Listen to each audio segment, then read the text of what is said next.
Hey everyone, it's Stephanie here, and today I have a video to share that features the new Simon Says stamp card kit called Floral Fun. This is the February kit, and for my card today I've decided to go ahead and do a flower arrangement. I just did this recently with a completely different stamp set, and I love the fun of kind of creating your own floral design, so I thought the stamp set would work perfect for that since it has these really great floral images in the kit stamp set.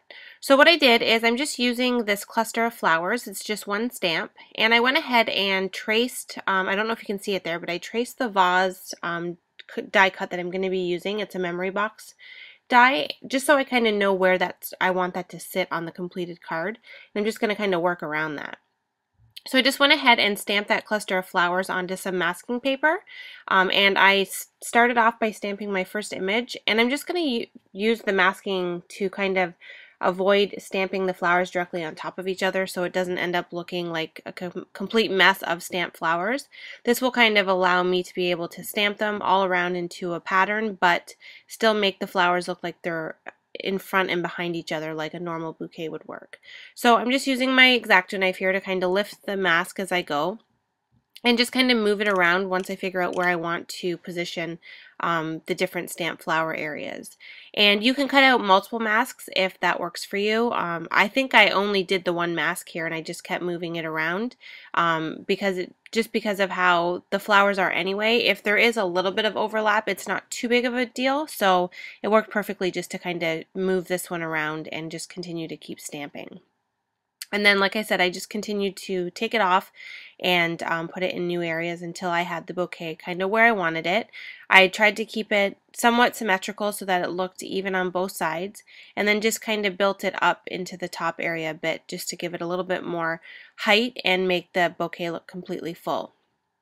And then once I had them where I wanted them, I felt good with the stamping, I thought it looked nice, I went ahead and used some Copic markers and did some coloring onto the different flowers.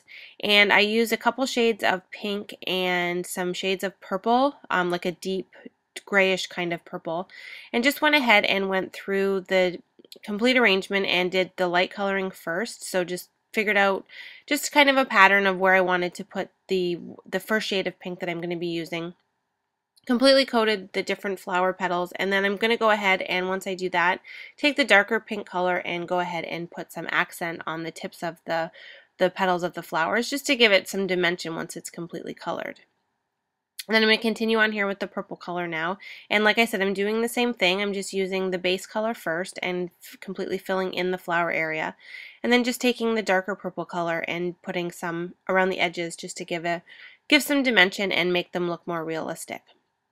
And now for my last color, I'm just using another shade of purple, or pink, I'm sorry. These are more of the bright pinks versus the more rosy colored pink that I used first.